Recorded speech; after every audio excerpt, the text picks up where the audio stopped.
Salut amis madrilènes, j'espère que vous allez bien. On est parti pour la première vidéo de cette semaine. Une semaine où on aura deux nouvelles rencontres pour le Real et deux très très belles affiches. Le Real va affronter le RB Leipzig mercredi en Ligue des Champions, match à 21h. Et puis ce week-end, dimanche, derby face à l'Atlético Madrid.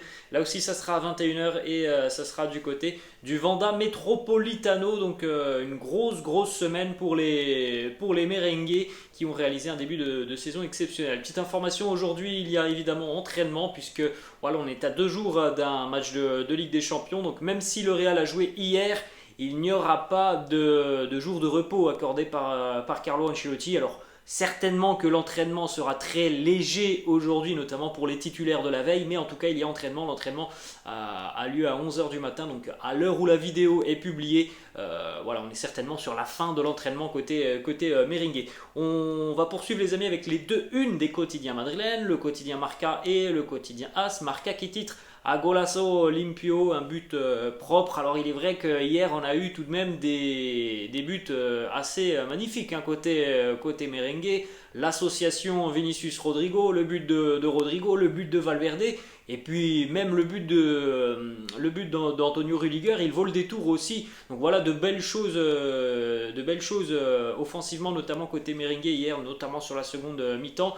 Le quotidien Marca qui annonce, enfin qui émet aussi cette éventualité, cette idée. Le match d'Eden Hazard au poste de numéro 9 a été très compliqué. Pour Marca, ça a été un échec. On continue avec le quotidien AS qui fait sa une sur le sacre de Carlos Alcaraz, le jeune espagnol de 19 ans qui vient de remporter donc la nuit dernière l'US Open aux dépens de Casper Ruud. Bravo à Carlos Alcaraz qui est un grand fan du Real Madrid. Et puis vous le voyez sur le côté, 4 buts à 1, Jóvenes al Poder, les jeunes au pouvoir hier côté merengue, en l'absence évidemment notamment de Karim Benzema. On poursuit les amis avec les stats depuis le début de saison.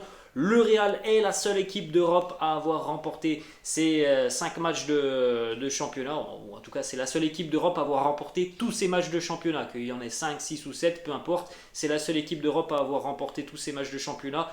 Et le Real est aussi la seule équipe d'Europe à avoir remporté tous ces matchs en compétition officielle depuis le début de saison. Victoire 4 buts à 1 hier face à Mallorca. N'hésitez pas les amis à retrouver le débrief de cette rencontre. Il défile juste au-dessus de moi. On rappelle hein, le scénario. Mouriki qui ouvre le score à la suite voilà, d'erreurs défensives, de placement, de marquage. À la suite d'un coup franc. Ensuite, on a eu le bijou de Valverde, le magnifique but de Vinicius en seconde mi-temps, l'action en soliste de Rodrigo et la reprise de volée de Rudiger, des golassos hier du côté du Bernabeu. On a quelques déclats, les amis, autour de cette rencontre. On aura aussi des statistiques très intéressantes. Alors restez bien avec moi dans cette vidéo parce que vraiment les stats nous permettent de comprendre un petit peu mieux cette rencontre et c'est toujours très intéressant les lendemains de match d'avoir autant de statistiques. Quelques déclats premièrement, Carlo Ancelotti qui nous dit: nous sommes bons, très bons, l'équipe a été capable de pallier l'absence de Benzema. Cela est comme un boost de confiance important en prenant en compte que nous souhaitons le retrouver le plus vite possible. Alors on en a parlé, peut-être que Benzema sera là face à l'Atlético Madrid. Moi personnellement je n'y crois pas trop, il ne sera pas là face à Leipzig. Je ne vois pas Carlo utiliser Karim si voilà, il revient à l'entraînement vendredi ou samedi. Ça m'étonnerait fort. Moi je pense que Karim reviendra après la trêve internationale. Bref, l'avenir et notamment la suite de cette semaine nous le dira. On aura des stats les amis, notamment sur cette victoire en l'absence de Karim Benzema. C'est très très rare hein, les amis que le Real s'impose lorsque Karim n'est pas là. On continue avec l'un des éléments importants de cette rencontre, le physique des merengues. On en a parlé lors du débrief hier. Voilà, on va pas se mentir, hein, l'impact physique notamment des merengues en seconde mi-temps, il a été prépondérant dans ce résultat. Il nous dit il y a beaucoup de facteurs. En premier lieu, la génétique des joueurs. Dans l'effectif, nous avons beaucoup d'énergie, de vitesse, de force. Il y a aussi l'attitude et l'engagement des joueurs qui sont sérieux et travaillent chaque jour. Cela nous permet d'avoir une très bonne condition. Ensuite, Carlo a été interrogé sur le but qu'il a préféré lors de cette rencontre. On l'a dit, il n'y a que des beaux buts hier côté merengue. Quel est le but préféré pour Carlo? Il nous dit, si je dois choisir un des buts, je choisirais celui de la combinaison entre Rodrigo et Vinicius. Cette équipe a de l'attitude et de l'engagement. Ici, nous en avons beaucoup qui sont des leaders par l'exemple et non avec leur langue. Des leaders qui montrent sur le terrain. C'est bien de parler dans le vestiaire, c'est bien de parler à l'extérieur du terrain, c'est encore mieux de le montrer sur le terrain et on l'a vu hier, l'attitude de Fede Valverde, l'attitude des jeunes en seconde mi-temps. Après, on sait évidemment que Carlo Ancelotti, voilà, c'est un entraîneur, il va apprécier tout ce qui va être dans une logique collective. Donc hier, on va pas se mentir les amis, il y a de très jolis buts, mais il y a quand même des buts qui sont en général fruits d'une action en soliste, d'un travail d'un joueur qui a performé quasiment tout seul. La seule grosse occasion et opportunité qui s'est construite collectivement, c'est cette association Rodrigo Vinicius. Ça a été assez joli comme but. Après, les quatre sont magnifiques, mais pas forcément dans le même registre. On va poursuivre les amis donc avec des statistiques très intéressantes sur cette rencontre. Premièrement, des stats par rapport à l'absence de Benzema. On le sait, le Real a beaucoup de difficultés en général lorsque Karim n'est pas là. C'était la première victoire hier du Real depuis février 2022, une victoire 1-0 face à Grenade. Entre-temps, lorsque Karim n'était pas là, c'était notamment un match nul face à Cadix, un match nul face à Villarreal, une défaite 4-0 lors du Classico et une défaite 1-0 lors d'un derby face à l'Atlético Madrid.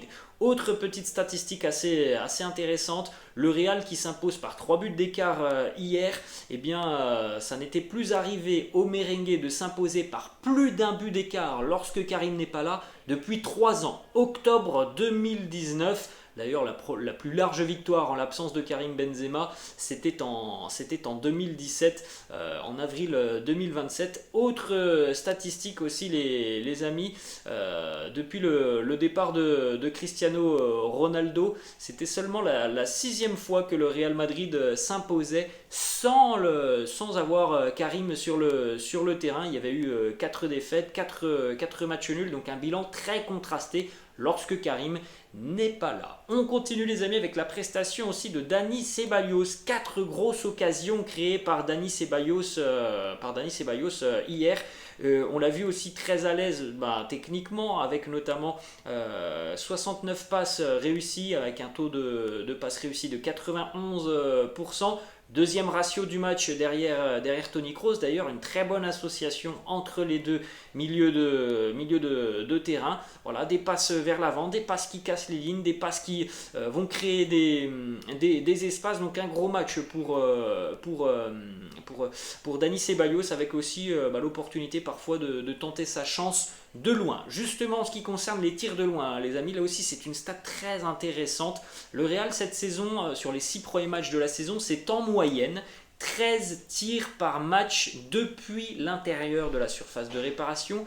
Hier, on était seulement à 6 tirs dans la surface de réparation côté merengue. 7 tirs peut-être, j'ai plus les stats en tête, c'est 6 ou 7. Donc on est quasiment en moitié moins. Alors il y a peut-être 2 raisons à ça. Évidemment, le comportement de Mallorca, une équipe très défensive qui a joué quasiment 90 minutes dans sa surface de réparation. Et l'autre éventualité aussi, c'est peut-être le fait que c'était Eden Hazard qui était au poste de numéro 9. Eden, il ressort de cette rencontre avec un expected goal de 0,05 dans cette rencontre. Donc autant dire, il n'y a eu aucune occasion pour Eden Hazard, qui a eu des difficultés à se mettre en vue tout simplement dans la surface de réparation. On va regarder les amis dans quelques instants la map d'Eden Hazard, les ballons touchés par Eden. Et vous allez le voir, c'est assez parlant cette map d'Eden Hazard. Donc voilà, quelques petites stats que je trouve très intéressantes les amis. C'est pour ça aussi hier, on l'a dit lors du débrief, que l'on a eu quasiment une quinzaine de tirs merengue en dehors de la surface de réparation, parce que l'on n'a pas réussi à combiner dans la surface, on n'a pas réussi à se trouver en bonne position dans la surface de réparation, parce que aussi il y a peut-être eu l'absence de Luka Modric qui a été importante. Luka Modric, un joueur qui est parfois imprévisible, qui parfois voit des choses que certains ne voient pas. Son absence a été aussi peut-être importante, notamment sur la première heure de jeu. On poursuit les amis donc avec ces maps. Là vous pouvez le constater, ce sont les ballons touchés par Vinicius, Eden Hazard au milieu de terrain et Rodrigo côté droit, comme vous pouvez le constater évidemment Vinicius qui a touché la grande majorité de ses ballons côté gauche. Eden Hazard, regardez les amis, pour un numéro 9, il n'y a quasiment pas de ballons touchés dans la surface de réparation. Tous les ballons d'Eden ont été des ballons qu'il est venu chercher en redescendant, en venant plus bas pour essayer de combiner. Mais en ce qui concerne le poste de numéro 9, voilà, quasiment pas de ballon touché par Eden dans la surface de réparation. Et puis vous pouvez le constater, Rodrigo qui comme d'habitude était à droite, mais on l'a beaucoup plus vu dans l'axe, on l'a beaucoup plus vu aussi dans la surface de réparation, Rodrigo notamment puisqu'il a terminé cette rencontre en tant que numéro 9. On continue les amis avec la map de Vinicius en ce qui concerne notamment les 1 contre 1, les projections vers l'avant, les projections réussies pour Vinicius Junior. Il a complété hier le plus de 1 contre 1 dans cette rencontre, le plus de portées de balles avec 8 portées de balles réussies. Donc voilà encore un match de détonateur pour Vinicius. Alors je sais que voilà, tout le monde sur la chaîne et tous les supporters du Real aimeraient voir un Vinicius qui parfois peut-être ne dribble pas autant, mais c'est le style de Vinicius les amis, et même si parfois on peut trouver qu'il manque d'altruisme avec ses coéquipiers, les statistiques elles parlent pour lui tout simplement. C'est un joueur qui fait de grosses différences et il en est même donc à son 5e but sur ses 5 derniers matchs avec le Real Madrid. C'est sa meilleure série dans sa jeune carrière du côté du Real. C'est la meilleure série de Vinicius qui a marqué sur les 5 derniers matchs du Real Madrid. Petite déclat de Carlo Ancelotti qui donne d'ailleurs un petit conseil à Vinicius. Il nous dit Vinicius c'est un joueur spécial, il a tendance à dribbler et parfois je comprends que ce soit compliqué pour un adversaire et qu'il puisse s'énerver. Ce sont des choses qui arrivent dans le football. Avec son expérience, il apprendra petit à petit. C'est ce que l'on a dit et évoqué hier dans le débrief les amis. Parfois, notamment sur la première mi-temps, il y a des dribbles de Vinicius qui n'ont pas lieu d'être, qui ne servent à rien, qui vont ralentir le jeu. Et c'est en ce sens, je pense, que Carlo a voulu dire, voilà, il va continuer d'apprendre, il va, je pense, épurer son jeu. Ensuite, on enchaîne les amis avec le gros match de Rodrigo. Regardez, les stats sont impressionnantes pour le Brésilien. 1 but, 1 passe D, 5 tirs, 3 passes clés, une grosse occasion créée, 7 sur 11 en termes de dribble réussi, 29 sur 34 pour les passes réussies, 59 ballons touchés, 85% de précision de passe, 4 récupérations de balles. C'est du gros match pour Rodrigo. Et regardez aussi les stats les amis de Rodrigo. C'est un homme important qui est souvent un élément clé en seconde mi-temps. 9 des 22 buts de Rodrigo avec le Real ont été inscrits à partir de la 80e minute. 15 de ces 22 buts ont été inscrits en seconde période. Et regardez aussi cette stat très intéressante. Lors de ses 20 derniers matchs, il a inscrit 9 buts et délivré 5 passes décisives. C'est un joueur qui monte en puissance. On va poursuivre les amis avec les stats aussi de Toni Kroos sur les 2 derniers matchs du Real. Ce sont des stats incroyables pour Toni Kroos. 266 ballons touchés, 232 passes réussies avec un pourcentage de passes réussies de 94%. On a par exemple aussi 4 interceptions, 4 tacles, 9 duels gagnés, 25 sur 26 en ce qui concerne les longs ballons, les transversales. C'est impressionnant, on n'a pas du tout le même joueur que sur la fin de saison de l'année dernière, ou peut-être pas la fin de saison, mais en tout cas sur la période de février-avril où il était très en difficulté. Ensuite, les amis, une petite déclat de Fede Valverde sur son but très important juste avant la mi-temps. Qui sait les amis, si Fede ne marque pas juste avant la mi-temps, peut-être que la seconde mi-temps, c'est pas du tout la même pour le Real qui serait rentré donc au vestiaire avec ce désavantage de 1 but. Donc voilà, c'est un but important de Fede qui nous dit mon but, j'ai vu des maillots rouges, j'ai essayé de m'en débarrasser, de continuer à courir. Quand j'ai vu qu'un adversaire me laissait de l'espace à l'intérieur, j'en ai profité, j'ai frappé du pied gauche, ça va en lucarne. C'est une course de 52 mètres sur le but de Fede Valverde hier, c'est plutôt pas mal. Il a remonté une grande partie du terrain avec sa puissance dévastatrice. Petite stat aussi pour Fede Valverde qui est de plus en plus impliqué dans des séquences collectives et offensives. Il est impliqué dans 5 buts lors de ses 8 derniers matchs pour le Real Madrid, toutes compétitions confondues. 2 buts et 3 passes D la même contribution que lors de ses 76 matchs officiels précédents. Ça, c'est une stat importante aussi, les amis, hein, vous le voyez, la dimension qui est en train de prendre Fede Valverde. On va poursuivre, les amis, avec les stats complètes de Fede sur cette rencontre face à Mallorca. 60 ballons touchés, 50 passes, 90% de passes réussies, 3 passes clés, un but, un tacle. Alors c'est vrai que sur l'aspect défensif, il y a eu de l'activité. Il n'y a pas eu aussi besoin hier de récupérer énormément de ballons, parce que cette équipe de Mallorca, elle a eu beaucoup de mal tout de même à sortir des ballons proprement. Donc au final, c'était souvent des ballons récupérés assez facilement sous le biais d'un pressing par les merengues.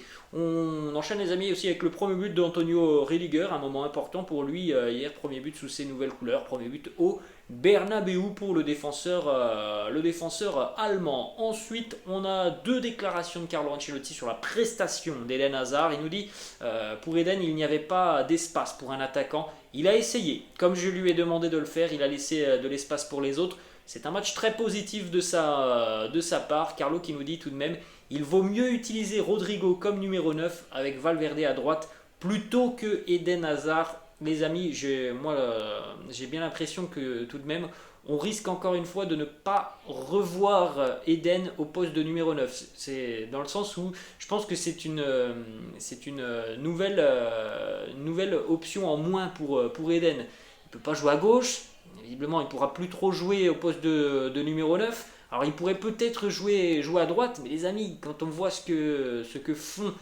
et Rodrigo et Valverde sur le côté droit, j'ai très peur pour Eden Hazard tout de même cette saison. Je ne suis pas sûr qu'il va avoir le temps de jeu qu'il espère. Ensuite, on enchaîne, les amis, avec ce dont on a parlé brièvement hier lors du débrief.